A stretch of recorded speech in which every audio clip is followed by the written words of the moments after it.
Hi everybody, and thank you for watching our video on our project Understanding Perturbations and Stability of the Polar Vortex. My name is Julie, and I'm presenting today with my group members Lihia, Kiara, Penny, and Yorkroy, and we're under the mentorship under Chris Jones and Christian Sampson. So what we're going to talk about today is first just to get a basic understanding of the polar vortex, and then we'll go through the model reduction of how we got to the model that we'll be looking at for the rest of the presentation. In that model, we want to understand the important parameters and their bifurcation properties. And finally, we'll look at adding data assimilation to better understand the model. So I'll begin by talking about what is the polar vortex. And it refers to an area of low pressure, cold air that's stationed above the poles. Particularly in the winter, it's kept in place by a strong jet stream, and that allows just the cold air to stay put. And when the jet stream becomes destabilized, it will start to meander into lower latitudes, and that's when we get cold air moving south, as in the right-hand side of the diagram there. And those are what's colloquially known as the polar vortex, the long, cold spells over North America, for instance. So we're really interested in what causes this destabilization mathematically and physically. So first, we know that the polar jet stream that I was talking about is formed due to differential heating, and that is that the sun's energy per unit area has a different magnitude at different latitudes due to the Earth's tilt, and this causes atmospheric circulation cells. And between these cells, we get the polar jet stream. So this is why in the northern hemisphere in the summer, we don't see this polar jet, but in the winter we do. Another thing that is very important to the polar vortex phenomenon are these Rossby waves. So they propagate upward and are due to topography and sea-land contrasts mainly. And you'll see in the right-hand diagram there how these waves allow warm air from the equator to be infiltrated into the polar regions. And that will again cause this temperature gradient to be weakened, and therefore the polar jet to be weakened. If we took a above view, we would get the the left-hand diagram, and you see how as these waves amplify, we get these blocking and breaking events where the pressure systems are kind of locked into place. And that's why these weather phenomenon are so long held and slow moving.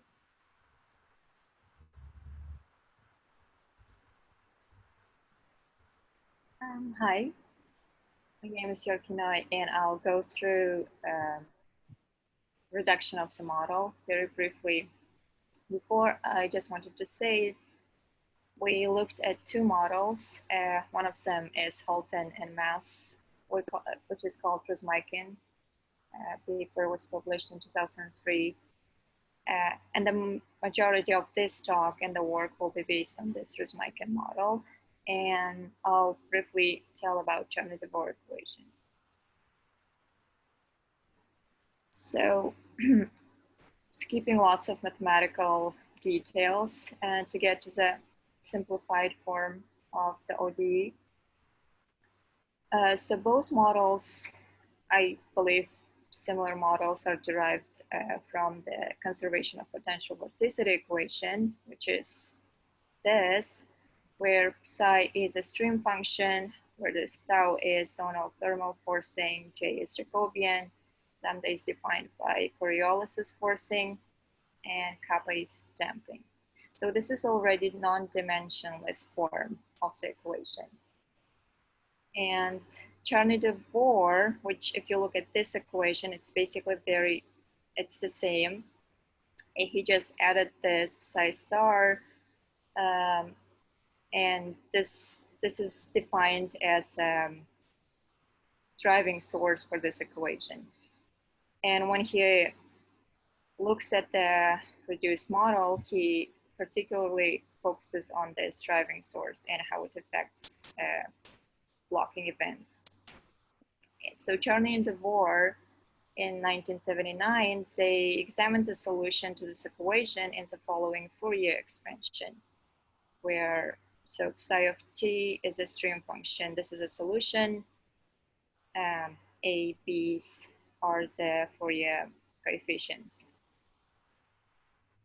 So, and what's called spectral mode truncation, this form was approximated by 3 spectral modes. So if you look at this, they just got the 3 first terms of the Fourier expansion, where psi1, psi2, and psi3 is the Fourier coefficients. Then they taking the lambda is approaching to infinity of this previous equation, which is conservation of potential vorticity, they arrived to this ODE. This is a reduced model of Charney-DeVore equation, but the process to get the Rusmeiken model is very similar. So where psi1 relates to the mean flow, and it's the amplitude of the lowest frequency mode, while psi2 and psi3 accounts for higher frequency oscillations. And the Rusmeiken's model, this psi1 is related to the mean zonal wind variable U. Charney-DeVore equations, looking at the Charney-DeVore equations, lots of interesting behaviors have been observed, but the group members mostly focused on Rusmeiken, and the rest of the group members will talk about it more in detail.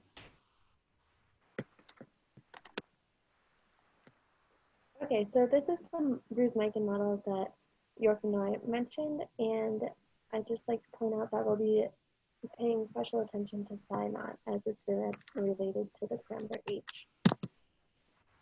So eventually we do want to incorporate data and data assimilation into this model, so we want to determine what these most important parameters are. Previous references have used stats h of t and lambda of t as control parameters, where h represents the initial wave amplitude of these Rossby waves, and lambda represents the gradient of the mean radiative zonal wind. So Rusmeiken's work focuses quite a bit on lambda, but we are particularly interested in h. And we see that it's very interesting because, as I mentioned earlier, changes in h are driven by topography and sea land contrasts, but has a very big range from 0 to several hundred meters. And it has been dealt with in many different ways by many different references. So in this original work that we're looking at by Rusmeiken, they just set h to be a constant. However, in some of the references within that, they consider this exponential form of h as a function of time. But since we know that it does have to do explicitly with topography, we can also see that it can be a function of space, and to specifically describe that topography. And what's more is that we can even get data on this and see that it has a very interesting dependence on time. If you look at this figure at the bottom here, that shows the wave number 1 amplitudes for these planetary waves. So we are very interested in h and how it can be very different.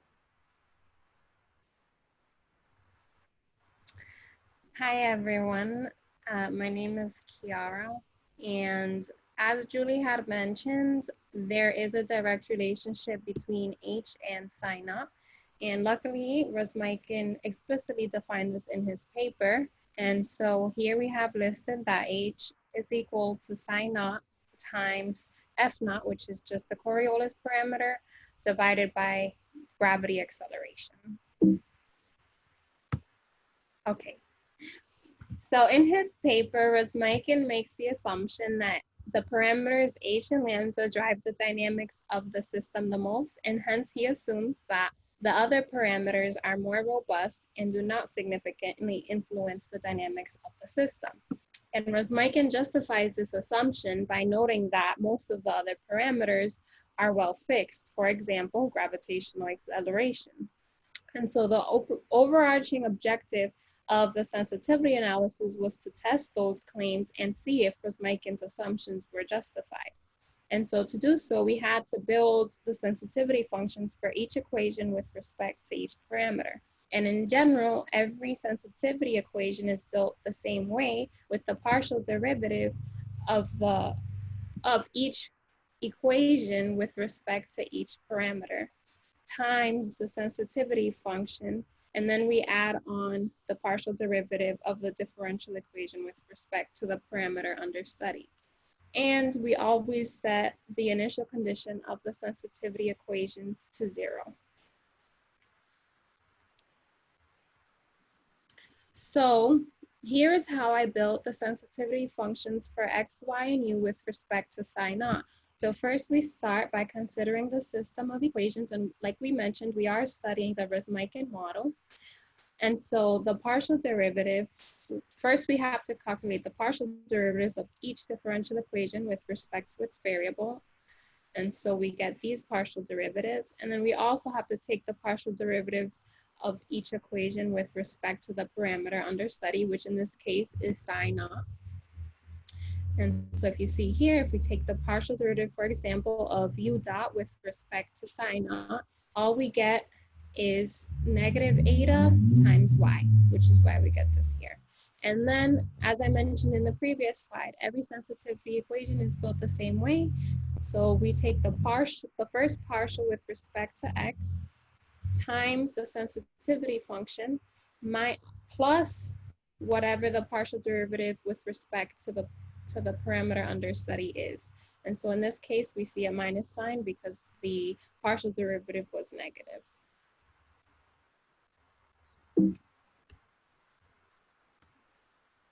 Okay. So here's the sensitivity plot that was generated using those sensitivity functions in the previous slide. So on the left column, we have the solution to each ODE. And so what you should be focused on is the right column, which is the sensitivity of each equation with respect to psi naught.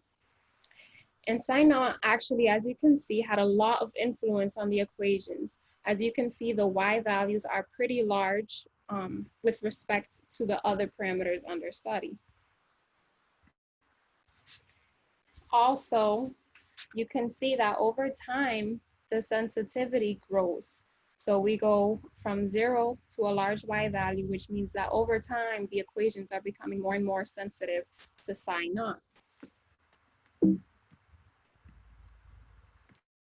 We also saw that all the other parameters that are listed inside of the differential equations 1, 2, and 3, which is the Rosmeiken models, had virtually no influence on any of the equations. If they did have an influence, it was a very small influence, especially when compared to the influence that psi naught had on each of the equations. And so this reveals to us the importance of H inside of these differential equations. And H is what is more significantly influencing the dynamics of the system. And so, in essence, my research did confirm Rosmeiken's assumption that H and lambda. My research confirmed Rosmeiken's assumption that psi naught and hence H drives the dynamics of the system the most.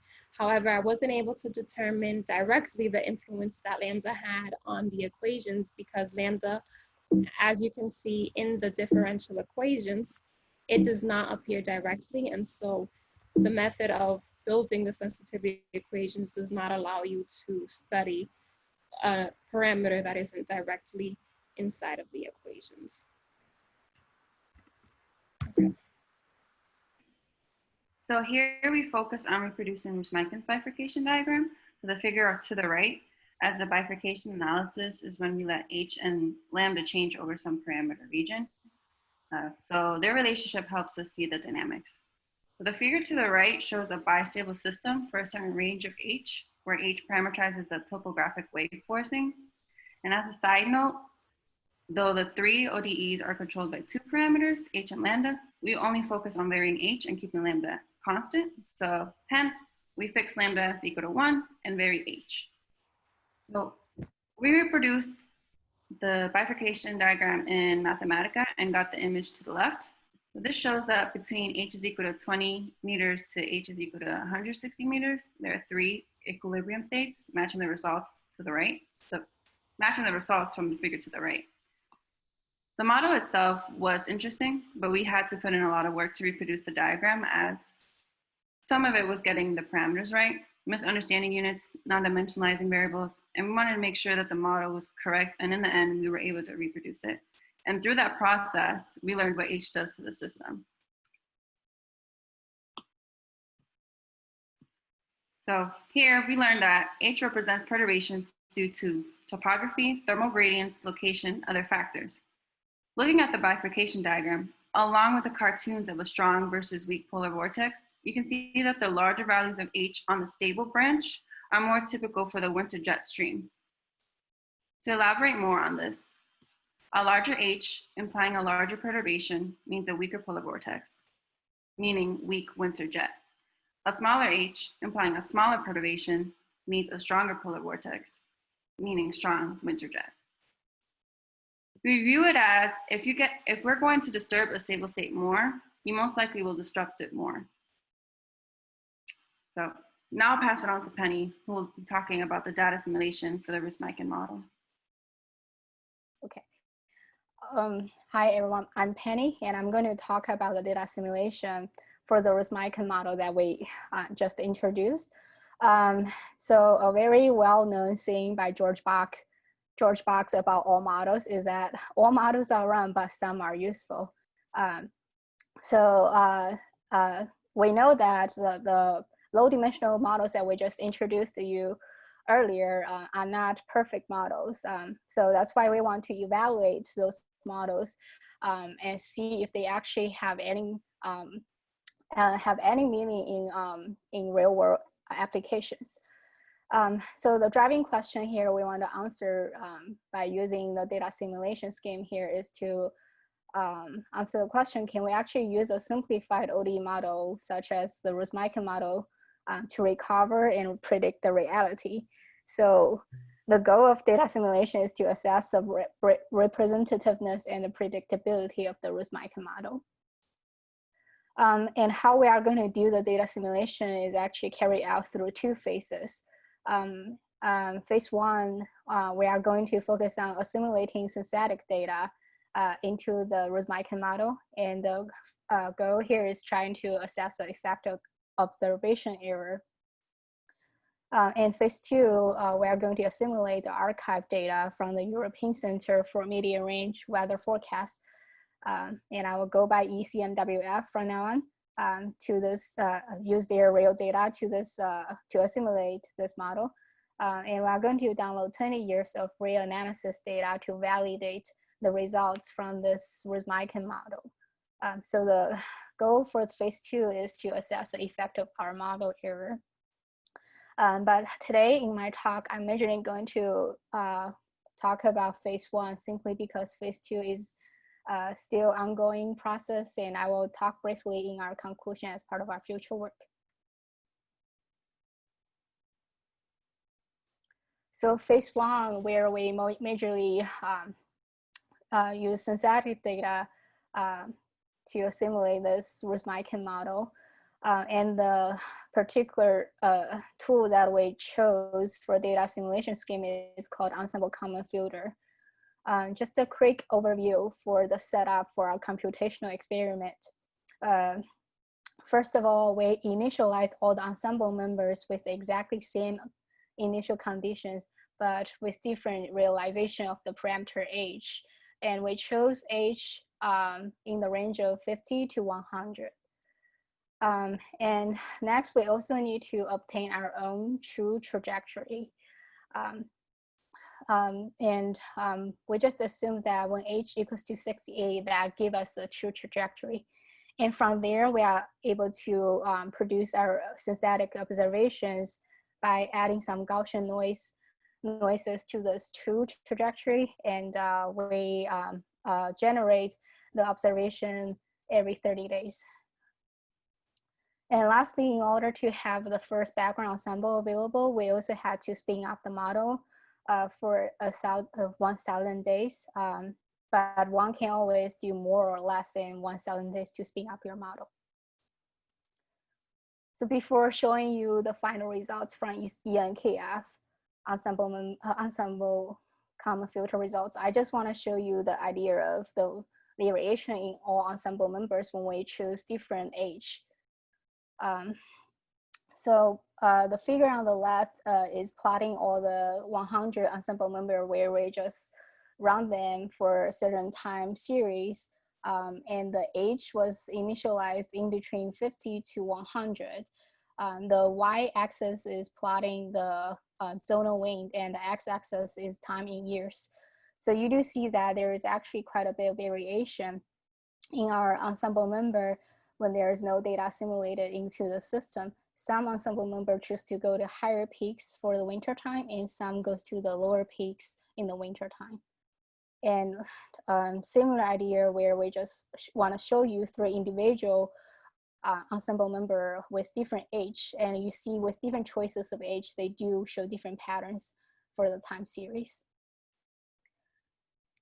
So here we go. That's how the ensemble common filter is doing with variation in age. So the figure on the left, we are plotting the ENKF mean for the zonal wing together with the truth. And the dots here that you see are the our own generated observations every 30 days. And here again, the x-axis is time in years and y-axis is the zonal wing. So you can see that the ENKF, which is plotted in blue lines, and the truth is in red, they agree with each other really well. And on the figure on the right, I'm just showing you the spaghetti plot for all the ensemble members, just to have idea of what's the variation like in the background. So we here we initialize our ensemble common filter with 500 members. And the maroon color line, they are the ensemble members, and the blue line is the ensemble mean.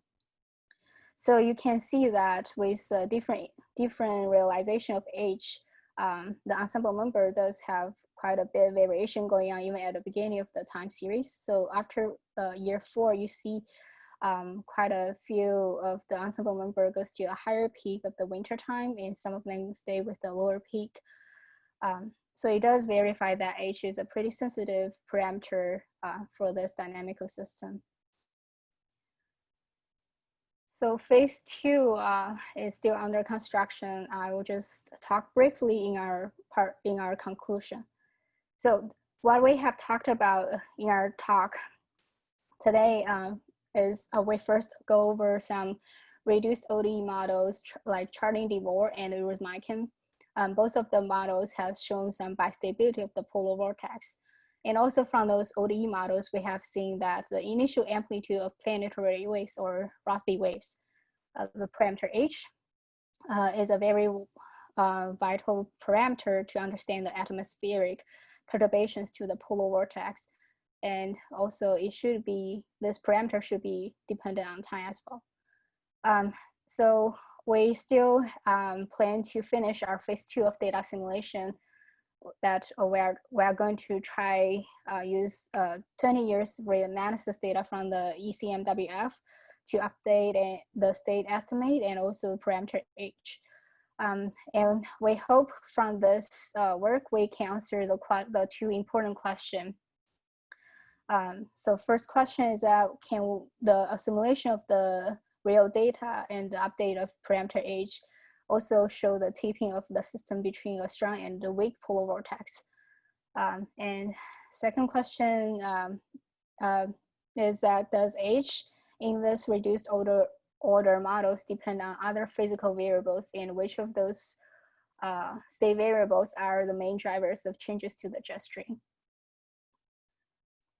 And lastly, I would like to thank our sponsor for our program, for our academic program with MCRN. So our program is supported by National Science Foundation and also American Institute of Mathematics. And our collaborators are all from Mathematic Climate Research Network. Thank you for attending our talk and any questions from here.